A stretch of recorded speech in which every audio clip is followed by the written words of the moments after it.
Pessoal, estamos com mais uma grande convidada, painelista sobre IA, Ana Flávia Ribeiro. Prazer em conhecê-la, seja bem-vinda. Parabéns pela palestra, pelo painel. É um tema muito atual, né? Que também gera muitas dúvidas. E eu acho que ter profissionais como você para tentar elucidar um pouquinho do que é a fantasia do IA, o que tem de real, o que tem de fantasia, o que tem de perigoso, o que tem de bom, o que pode ser usado para o bom, para o bem, para o mal, enfim. A gente sabe que tudo que é novo gera dúvida nas pessoas. Então, parabéns, obrigado pela tua participação hoje junto conosco. Leopoldo, mais uma vez, com a gente. Obrigado pela colaboração e a participação. Nós temos como rito no PGRcast conhecer um pouco da profissional Ana, né? Quem é a Ana? Qual foi a trajetória profissional da Ana para ela chegar aqui hoje num painel no 10º Exposist para falar sobre IA? Tá bom. Bom, obrigada pelo convite, Anor. Prazer estar com você, Nico, querido. Bom estar com você de novo também. Não gosto dessa separação pessoa física e pessoa jurídica, pelo menos para mim, a essa altura do campeonato na minha vida. Eu tenho 55 anos, Anor, e uma trajetória que é digamos assim, uma trajetória não linear em tecnologia, e que bom que ela é não linear em tecnologia, porque eu acho que ela é o que me gabarita, segundo o Nico, é o que traz molho para essa salsa aqui. Ela me gabarita a poder olhar certas questões e discutir certas questões, como no caso da inteligência artificial, eu acho que de um aspecto mais abrangente do que a média das pessoas que são puramente egressas do mercado de tecnologia. E aí só para você entender. A minha primeira formação foi publicidade e marketing. Trabalhei como redatora publicitária, depois eu fui para a Europa aos 22 anos de idade. Eu era uma boa redatora, viu? Ganhei alguns prêmios. Mas não fazia sentido para mim, aos 22 anos, me ver criando slogan de sabão em pó para o resto da vida. Não dá. E aí eu fui para a Europa, fui para a Europa para ficar 6 meses, fiquei quase 6 anos. Mochilando, viajando e fazendo uma coisa que no mundo de hoje se tornou impossível, mas ao mesmo tempo é essencial.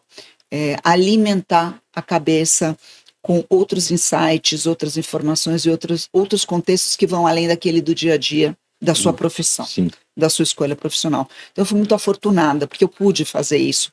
Acho que mais sorte do que juízo, porque eu fui sem saber que eu podia fazer. Né? E fiz.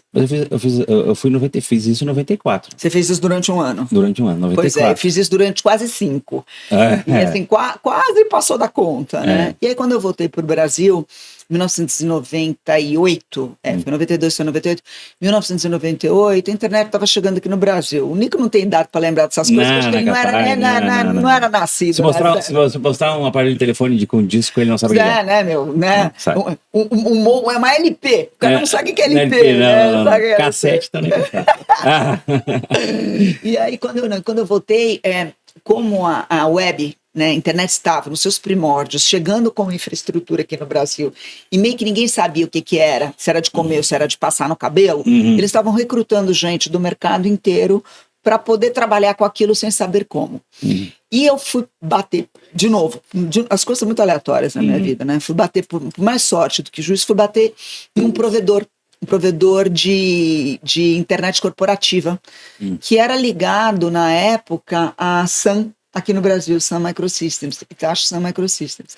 E lá, na verdade, eu saí do mercado de marketing, saí do mercado mercado de marketing e fui entender, eu fiz o caminho contrário, né? Fui entender de trás para frente. Então, eu comecei com linhas comercializando LPs, aí depois desenvolvendo HTML, eu montei a primeira equipe de desenvolvimento em Java do Brasil. Primeira. Aí fui entender o que era HTML, fui entender o que era Java, aí fui entender como é que o treco armazenava, fui entender o que era o servidor, o que era um storage, HD. Aí, quando eu fui ver, eu estava enfronhado até o último fio de cabelo, na estruturação mesmo, né? Não só da modernização tecnológica necessária na época, ninguém falava em transformação digital, mas já era, né? como, na verdade, começando a desenvolver projetos para empresas. E nesse momento, naquele momento, a minha formação original, que não era de tecnologia, era uma formação de marketing, foi um baita de um asset. Por quê? Porque eu conseguia traduzir o intraduzível, né? O pessoal de tecnologia não se entendia com o pessoal de business, era água e óleo na época. Hoje borrou um pouquinho essa separação, na época era água e óleo. E eu acho que eu fiz isso com bastante propriedade. E aí minha carreira decolou. Em tecnologia ela decolou por conta disso. E aí foi uma multinacional atrás da outra, foi uma ascensão de cargo atrás da outra, um projeto complexo atrás do outro. Então eu trabalhei com cybersecurity, trabalhei com internet banking, trabalhei com infraestrutura, trabalhei com rede, trabalhei com desenvolvimento de sistema. Na época não era squad, era waterfall. Os saudosos devem lembrar disso. Trabalhei com muito projeto de outsourcing, fiz alguns projetos de outsourcing, montagem de data center, assim, tudo que você puder imaginar em tecnologia, eu fiz. E até que, vai andando, casa, filho cresce, aquelas histórias todas, até que aos 49 anos eu me vi numa situação de que eu deixei de acreditar em tecnologia como sendo resposta os problemas do mundo. No começo tinha uma pureza, no começo tinha aquela firme convicção que a gente estava realmente fazendo parte da turma que ia solucionar os problemas. De repente eu parei para pensar se a gente não estava sendo, era parte do problema, né? E isso se deu por questões de entender o poder desmesurado que tecnologia começou a ter na mão em relação ao cidadão, em relação na época a gente não falava cidadão, em relação ao consumidor, ou usuário. Não é à toa que usuário é usuário de droga e usuário de tecnologia, né? Isso me deixa... Que analogia. Pois é, mas não é? Pois é. Mas isso é uma das coisas que me bugou. Repara que no mundo das redes, você não tem o cidadão, você tem o usuário. Por quê? Porque o nível de adição, ele é elevado à enésima potência. Isso 6 anos atrás, 5 anos atrás, 6 anos atrás, pouca gente parou para pensar. Só que eu trabalhava com produtos e serviços na época de marketing e marketing cloud, que eu via nitidamente que estavam potencializando a adição e fatiando a psique das pessoas para explorar. Falei, não sei se eu consigo compactuar mais com isso. Eu larguei um emprego muito bem pago, diretora de uma das maiores multinacionais de tecnologia do mundo, e fui para casa. Falei, não consigo mais. Coisa de quem planeja sabático? Não, gente, não foi sabático planejado, não é aquela coisa bonita que vai para o LinkedIn, estou... Não, eu fui para casa porque eu simplesmente não conseguia mais achar que estava legal o caminho que tecnologia estava adotando. Só que o que você faz quando você tem quase 50 anos, não planejou seu sabático, pediu demissão, trabalha desde os 15 anos de idade? Eu não sei quanto é você, mas eu fui para casa para beber. Eu bebi. Eu bebi durante 15 dias, feito uma louca, até ponto do meu ex-marido, né? Meu primeiro marido virar para mim e falou: que isso, né? Mulher. Tá louca? Eu falei, tá bom, é isso. E aí eu comecei, aí o Nico sabe da história daqui para frente, eu comecei a pensar da onde eu podia extrair os conhecimentos necessários para poder dar conta dessa nova formação de mundo.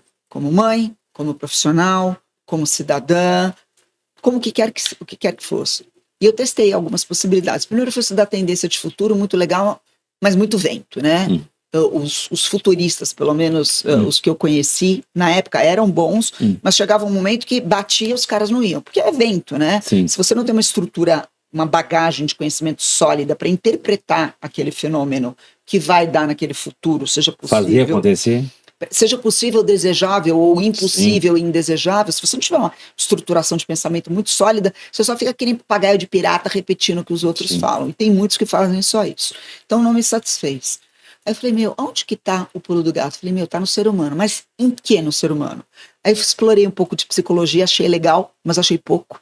Explorei um pouco de antropologia, achei muito legal.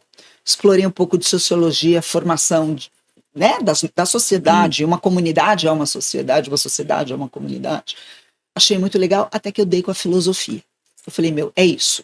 A gente precisa parar de olhar tanto para o futuro e precisa olhar mais porque é o eterno. Porque qualquer formação de futuro possível, ela repete certos padrões que são padrões eternos.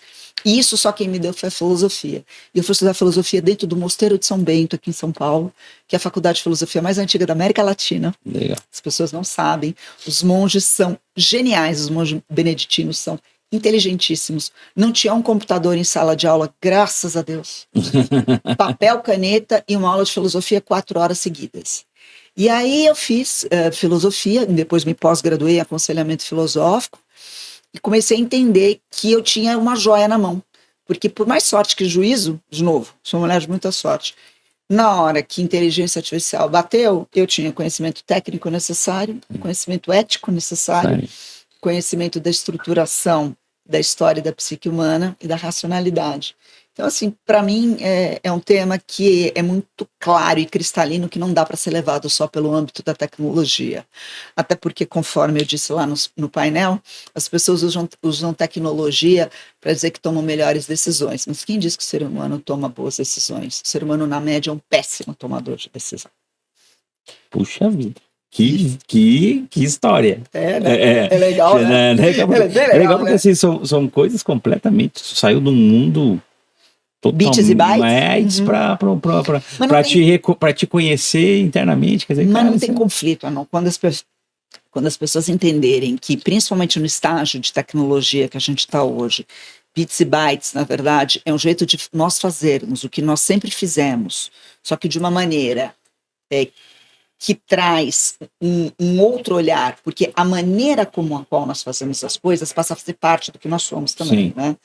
E a tecnologia, a virtualização, a desmaterialização, a instantaneidade da informação nos processos psíquicos, nos processos pessoais, nos processos familiares, nos processos profissionais, nos processos empresariais, ela tem um impacto que o V0 dela é o ser humano.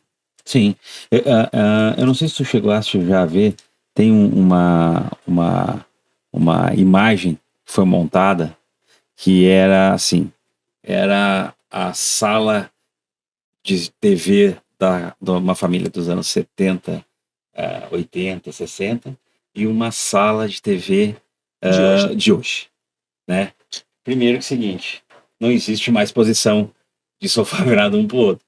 E as pessoas simplesmente todas olhando para baixo. Pescoço na testa, exatamente. Né? E aqui, e não existe mais aquele convívio, aquela troca de conversa entre família, né? Então, isso é muito perigoso. Sim e não. Sim, é verdade. Isso é um problemaço que a gente tem. Não é à toa que você vê movimentos, por exemplo, porque o que acontece? A tecnologia, ela vem para fazer o quê? Ela vem para acelerar processos. Sim. O que é isso daqui, na verdade? Você sabe o que? Você consegue me Isso definir? É tudo mesmo um telefone. Então, a minha concepção hoje de celular, ela é uma extensão disso que está aqui na palma da nossa mão. Sim. O que acontece? Por que é tão doloroso quando alguém mexe no seu celular e você se sente com a sua intimidade violada e devassada? Porque é como se alguém estivesse olhando direto para dentro da sua cabeça. Exatamente. Então, uma parte dos seus pensamentos, uma parte das suas crenças, uma parte dos seus desejos, uma parte daquilo que você... Quase que eu posso dizer, uma parte daquilo que você está externalizada para fora do seu corpo. É isso que o celular fez com a gente. Sim. Mas eu acho que isso é provisório e momentâneo, tá? Eu acho que isso Tu acha? Acho. Eu acho que é um período na história da humanidade, porque o que a gente tem na tela, na verdade, ele vai se desfragmentar e se desmaterializar mais ainda. A partir do momento que a gente começa a estourar o ambiente de sensores, e esses sensores começam a se comunicar com pequenas unidades, que podem ser o celular ou não, né, na nuvem e depois baixando para o local, que o local ele vai tender a ficar cada vez mais disfarçado no nosso corpo.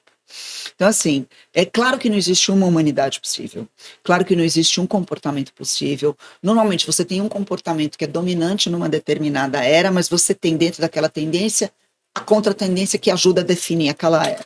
Então, o que eu vejo são grandes movimentos ao longo dos próximos anos, onde as pessoas vão estar, ao mesmo tempo, cada vez mais apoiadas em virtualidade, inteligência artificial, em redes, mas isso é cada vez menos visível ao outro. Então, assim, os óculos, os pequenos implantes aqui atrás, auriculares, onde você consegue substituir a questão da tela, a possibilidade de você estar falando com o outro e ao mesmo tempo tendo um campo da sua visão trazendo alguma informação sobre aquele sistema, as pessoas não vão muito saber quando a outra está imersa na virtualidade ou não. Porque talvez a tendência seja que a gente esteja se rachando entre a virtualidade e o mundo não virtual, o mundo concreto, de uma maneira mais intensa. Então, quando a gente fala, as pessoas não estão se falando, na verdade, elas estão se falando em outro lugar. É um outro lugar que não é a sala de aula. E elas estão fazendo isso simultaneamente. Vai ter gente que... Muita gente fala, o metaverso acabou. Eu falo, vocês estão malucos, vocês não têm ideia do que vocês estão falando. Não. A gente está nos primórdios desse treco, nós estamos nos foundations, ele está literalmente sendo construído na nossa frente. E agora, obviamente, com a alavanca da IA, de um jeito exponencialmente mais rápido. Né? Legal. Essa provocação que a Ana fez, inclusive no final da sua apresentação inicial, né? Do desafio e da decisão, né? Porque isso tira um pouco o nosso chão. Ora, se hoje a gente pensa numa metodologia de como é que a gente aplica a inteligência artificial nos negócios, justamente deixando o que é decisão a cargo do humano, e o humano é péssimo em tomada de decisões, então o que é que vai restar para a gente? Então, existem... A gente estava conversando sobre isso, né, Nico? Existem alguns olhares que não são olhares muito agradáveis de se ver, não. Porque, assim, a maioria de nós é péssimo tomador de decisão porque também nós deixamos de conhecer os inputs e insights necessários para uma boa tomada de decisão. Então, um exemplo clássico é o Waze, né? É o Waze. Assim, bem ou mal, o que acontece? Hoje, se você soltar a maioria dos motoristas, dos condutores modernos numa cidade, as pessoas perderam o sentido de localização geográfica. Sim. Direita, esquerda, sobe, desce. Qualquer indício que pudesse ser indício do mundo, que pudesse indicar que o melhor é o caminho A ou o caminho B, as pessoas estão perdendo a capacidade de se orientar.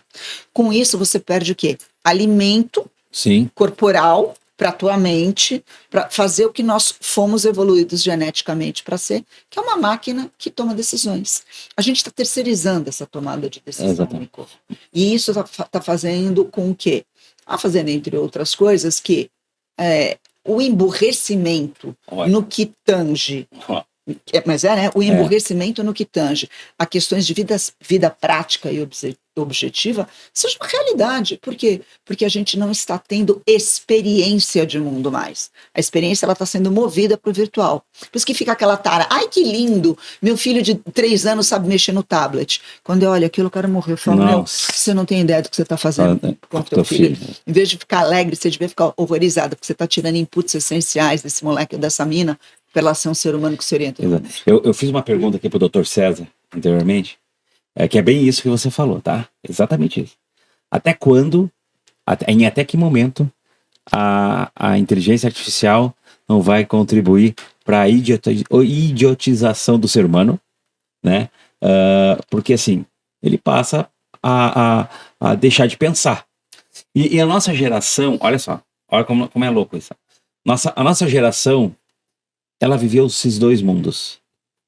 Nós vivemos o mundo antes da tecnologia e estamos vivendo um mundo tecnológico. E parece que aquele mundo lá atrás nós deletamos ele. Então, mas isso tem 2 coisas. Primeiro tem o fetiche pela tecnologia e o fetiche pelo novo, né? Nós somos uma sociedade que, para poder manter a roda do consumo consumindo, nós somos compelidos, nós compelimos uns aos outros, porque todo mundo aqui trabalha em empresa, todo mundo quer que o outro compre produto, né? Então a gente ajuda a empurrar isso daí.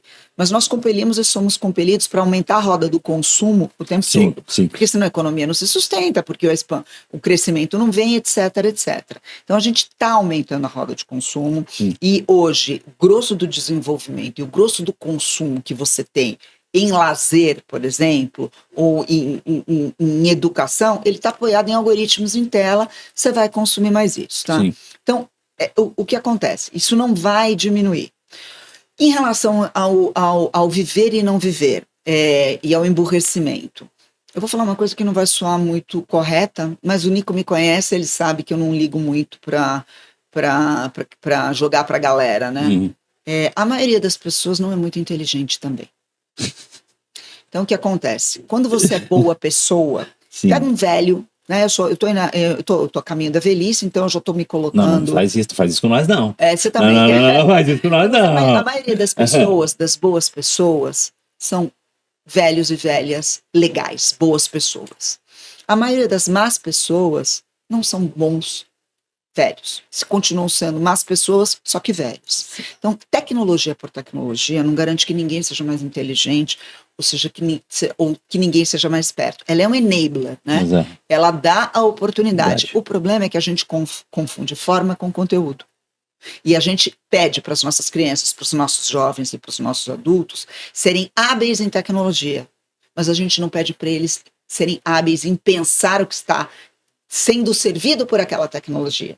Então não basta você saber só quais botões, quais comandos você tem que dominar para um dashboard, para um BI, para uma IA, para um Tableau da vida qualquer, ou para uma comunicação. É o conteúdo que está por trás. O problema é que a gente fetichizou. A gente quer vender a ferramenta como se a ferramenta fosse a solução. E ela não é. Então, assim, bota seu filho para estudar. Exatamente. Graças a Deus eu sou um cara de sorte. Eu sou uma pessoa de sorte com relação ao meu filho. É isso. Só, desculpa.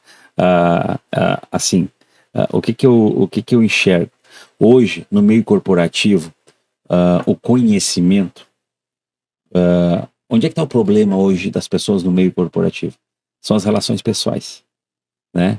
A gente contrata o técnico e esquece da pessoa. Né? E o grande problema está na pessoa. E eu vejo que a humanidade ela tá perdendo essa conexão entre pessoas. Isso me preocupa demais. Eu olho para dentro da minha empresa e as pessoas não hoje você vai fazer uma confraternização, ninguém quer, porque ela quer ficar em casa jogando videogame. Tá entendendo? Eu acho que o Nico tem alguma coisa para falar sobre isso e depois eu retomo. E o impacto disso, né? Porque tem um autor que eu sei que a Ana gosta bastante também, que é o Harari, né? Inclusive comecei a ler por sua indicação e é fantástico.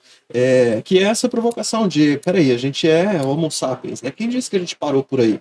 Será que a gente não está ainda em evolução? E qual o impacto disso que a gente está falando? De eu não quero mais confraternização. O happy hour agora tem que ser dentro do Discord. Para essa galera da tecnologia. E o impacto disso no nosso gen, né, na nossa formação no para frente. Como é que você vê isso? Então vamos lá, duas coisas. Eu acho que assim, humanidade não é um troço que está pronto nem acabado, e a definição do ser humano é um troço muito complicado, né? Eu gosto sempre de lembrar que assim, durante centenas de milhares, talvez milhões de anos, nós não éramos uma espécie única na Terra, né? A gente tinha o Homo sapiens caminhando lado a lado com o Neandertal, caminhando lado a lado com o Desonoviano, caminhando lado a lado com o Florenses. Essa semana acabei de descobrir que tinha mais uma espécie de hominídeo caminhando simultaneamente. E assim, foi o sapiens, mas podia ter sido o Neandertal.